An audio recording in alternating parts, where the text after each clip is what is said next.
Hello लो guys, welcome back to another short video discussion. Very good evening to all of you. कैसे हो आप सब? तो चलो फटाफट कवर अप करते हैं। काफ़ी ज़्यादा कमेंट बॉक्स में पूछा जा रहा है इस स्टॉक के बारे में।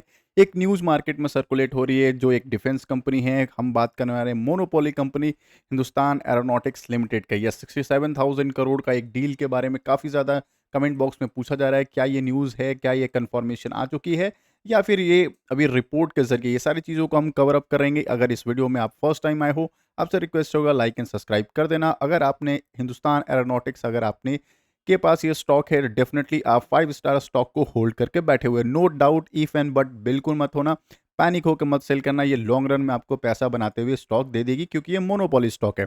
अगर आपके पास पहले से स्टॉक है, कमेंट बॉक्स में ज़रूर बताना, अपनी बाइंग प्राइस बताना।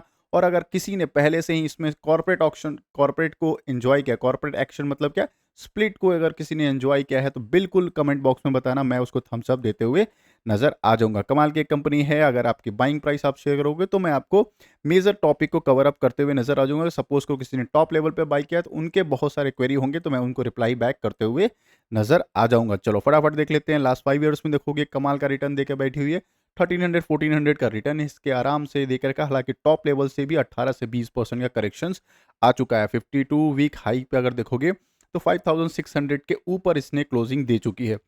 अब बात करते हैं मार्केट कैपिटलाइजेशन के। 3.19 लाख करोड़ का मार्केट कैपिटलाइजेशन है। कमाल की कंपनी है। मोनोपोली, बहुत लोग पूछते हैं क्यों सर आप इसको मोनोपोली स्टॉक बोलते हो।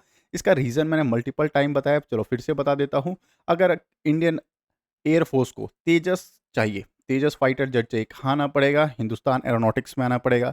एलसीए हेलीकॉप्टर चाहिए, प्रचंड हेलीकॉप्टर का जो ऑर्डर मिला था, उसके अलावा कहाँ आना पड़ेगा? हिंदुस्तान एरोनॉटिक्स के पास आना पड़ेगा। देन एक सर्वेलांस करके होता है, एक क्या होता है, बड़े बड़े नेवी यूज़ करते हैं अपने रडार्स को, मतलब समुद्र के ऊपर अपने जहाज़ को उड़ाते हैं, कोस्टल को, या फिर ट्रेनिंग एयरक्राफ्ट होते हैं। ये सारी चीज़ बनाने के लिए कहाँ आने पड़ेगा? हिंदुस्तान एरोनॉटिक्स आना पड़ेगा। और आपको पता है मेक इन इंडिया या फिर आत्मनिर्भर भारत के तहत जितने भी, अगर अगर खुद की इंडस्ट्री को स्ट्रॉन्ग करना है, तो एमओडी मतलब कि मिनिस्ट्री ऑफ डिफेंस से ऑर्डर आते हुए हमेशा एचएएल को मिलते हुए नजर आ जाएगा। ये चीज़ आपको इसलिए मैं बोल रहा हूँ, ये स्टॉक मोनोपोली है। आप बहुत प्यारे स्टॉक में बैठे हुए हो। बस हाँ, किसी ने टॉप लेवल पर बाई किया है तो टेंशन मत लेना। मल्टीपल टाइम मैंने बोला है बाई किए हो, होल्ड करना, प्रॉफिट होगा। ये मल्टीपल टाइम मैंने जो जितने भी डिफेंस की कंपनी है उसमें बोल रखा है। एक्सेप्शन मैंने दिया है प्रेमर एक्सप्लोसिव को, उसको थोड़ा सा एक्सेप्शन पर रखा है। बाकी जितने स्टॉक अगर आप डिफेंस के रखे हो, आपको लॉन्ग रन में पैसा बनाते हुए मिल जाएगा। ठीक है, चलो फटाफट देख लेते हैं क्या इस जो न्यूज़ है 67,000 का, वो क्या करेक्ट है या फिर रिपोर्ट के जरिए आ रहे हैं। तो एचएएल को उन्होंने बोला, देखो न्यूज़ का वर्ड एंड वर्ड मैं बता रहा हूँ किस चीज़ पे आपको ध्यान है। HAL set to back, set to back बोला गया है, मतलब क्या? प्लान ऑफ एक्शन में है। कोई ऑर्डर जो है कन्फर्मेशन नहीं है। अनदर 67,000 करोड़ का एलसीए मतलब क्या, लाइट कॉम्बैट एयरक्राफ्ट बनाने के लिए इनको ऑर्डर मिल सकता है। ठीक है, सेट टू बैग है, ठीक है ना। क्या है कि रिसीव कर सकते हैं। अभी ऑर्डर एक्सपेक्टेड टू रिसीव है, न्यू ऑर्डर, ठीक है ना। एक चीज कंफर्म हो गया कि ये ऑर्डर अभी ऑफिशियल नहीं हुआ है। प्लान चल रहा है, बातचीत चल रही है इंडियन एयरफोर्स से कि अगर इनको ऑर्डर देना है तो और भी एलसीए तेजस के लिए इनको 67,000 करोड़ के आसपास का ऑर्डर मिलते हुए नजर आ जाएगा। अगर ये ऑर्डर मिलेगा, डेफिनेटली स्टॉक जो है बूम बूम होते हुए नजर आएगा और भी अच्छी खासी इसमें बाइंग होते हुए नजर आ जाएगी। बहुत लोग का एक और क्वेरी है, सर Q1 का जो रिजल्ट आया था उसमें क्या आपके एनालिसिस है? देखो Q1 का जो अगर ईयर ऑन ईयर देखोगे, प्रॉफिट में ग्रोथ है, रेवेन्यू में भी ग्रोथ है, कोई टेंशन वाली बात नहीं। आप लॉन्ग टर्म इन्वेस्टर हो, आप इसको कंटिन्यू कर सकते हो। बहुत लोग कंपेयर कर रहे हैं सर क्वार्टर वर्सेस क्वार्टर का, तो बहुत ही ड्रास्टिकली डाउन है। देखो क्वार्टर वर्सेस क्वार्टर में देखना, 5 लाख के आसपास का रेवेन्यू था, वो मैच ही नहीं हो सकता, वो एक्सेप्शन है। क्योंकि बहुत अच्छा उनको ऑर्डर उस समय डिलीवर करते हुए और बहुत अच्छा पेमेंट उनको एग्जीक्यूट होते हुए मिला था। ठीक है, तो हम लॉन्ग टर्म वाले लोग बड़े स्टॉक को क्या करते हैं, ईयर ऑन ईयर को कंपैरिजन करते हैं। ठीक है, अब आ जाते हैं, बहुत सारे लोग पूछ रहे हैं कि सर इसका टारगेट वगैरह क्या हो सकता है। बहुत बहुत सारे टारगेट जो है प्रिडिक्ट करके बैठा हुआ है। आने वाले टाइम में एचएएल जो रिटेन कर रखा है, रिटेन मतलब क्या, अभी भी इसका पोटेंशियल है। बुलिश कॉल मतलब कि आने वाले टाइम में हमेशा बाइंग होते हुए इस चीज़ को देखा जा सकता था। आने वाला टाइम में जो है हमेशा कॉल जो मेंटेन रखा है कि डिफेंस सेक्टर में स्पेशली एचएएल को मेंटेन करके रखा है कि आने वाले टाइम में बुलिश रहेगा, मतलब मार्केट में बाइंग होते हुए नजर आ जाएगी। बहुत लोग ऐसे भी लोग हैं जो हमेशा चेक करते हैं कि सर टारगेट क्या हो सकता है। तो देखो टारगेट 3-4 टारगेट प्रिडिक्ट करके बैठे हो, अलग अलग लोगों ने टारगेट प्रिडिक्ट किया है। बहुत लोगों ने 5674 जो 52 वीक हाई थे वहां से अच्छा खासा करेक्शन हो चुका है। तो अभी जो मेंटेन करके, जैसे कि एंटीक्विट ने मेंटेन रखा है, जेफरी ने मेंटेन किया है 5075, जो फॉलो किया एंटिक ने, उसने 6114 सबसे बड़ा टारगेट जो मेंटेन किया गया है, 6145 रुपए का सबसे बिगेस्ट टारगेट मेंटेन करके बैठा हुआ है। सेकंड जो टारगेट्स प्रिडिक्ट करके बैठा हुआ है वो कौन सा टारगेट है, तो देखो यूबीएस एक और है फॉर्म है, उन्होंने मेंटेन करके बैठा है 5700। खालसा जो मेंटेन करके रखी है 4731 एंड फिर नुरमाना ने 5400 का। इसमें सब ने क्या किया है, out performance by rating bullish का ही रेटिंग दिया, किसी ने नेगेटिव सेंस नहीं दिया। उसके पीछे इन्होंने रीजन भी बताया कि इनका जो आने वाला जो ग्रोथ है 5 ईयर में डबल डिजिट का हो सकता है। सभी ने क्या बोला कि जेफरी ने क्या बोला कि ऑर्डर बुक जो है इनका स्ट्रॉन्ग है, आने वाले टाइम में ऑर्डर बुक इनको मिल सकता है, अच्छे खासे ऑर्डर मिल सकते हैं।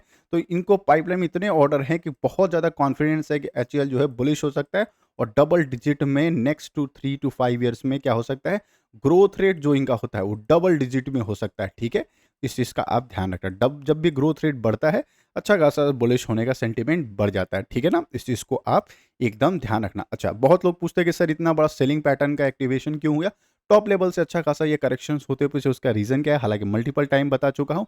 उसमें सबसे बड़ा रीज़न जो था कि हमारा एचएएल का डिलीवरी नहीं होना।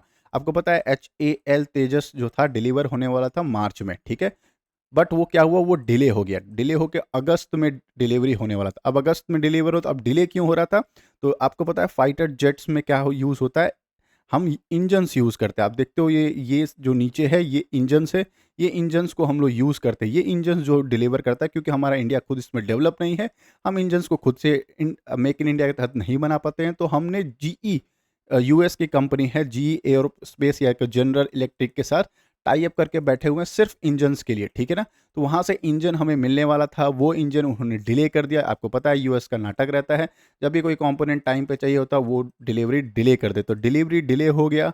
जो तेजस में जो जेट में यूज़ करने वाले थे इंजन्स, वो डिलीवरी डिले हो गया। इस वजह से जो आने वाला जो क्वार्टर है, ठीक है, आने वाला जो क्वार्टर है उसकी एक्सपेक्टेशन डाउन हो गई, क्योंकि आपको पता है अगर ये मार्च में या फिर सपोज करो जून या अगस्त में इसका डिलीवरी होता तो ऑर्डर का क्या होता, पैसा मिलता। ठीक है, आपको पता है पैसा मिलता, पैसा मिलता तो क्या होता, Q2 का जो रिजल्ट है उसमें रेवेन्यू में ग्रोथ दिखता, क्योंकि इन्होंने ऑर्डर डिलीवर किया है। Q2 का ऑर्डर मिलता, नेट प्रॉफिट इंक्रीज हो जाता है, या पीएटी प्रॉफिट आफ्टर टैक्स वो सारे इंक्रीज होते। वो सारी चीज़ नहीं होंगे, इसीलिए पहले से ही मार्केट ने क्या किया, उसको प्रिडिक्शन करके बैठ बैठ गई कि नहीं, अच्छा आने वाला टाइम में क्वार्टर का रिजल्ट अच्छा नहीं हो सकता है। बट इसका मतलब ये नहीं है कि स्टॉक एकदम बर्बाद हो गया, बिल्कुल नहीं।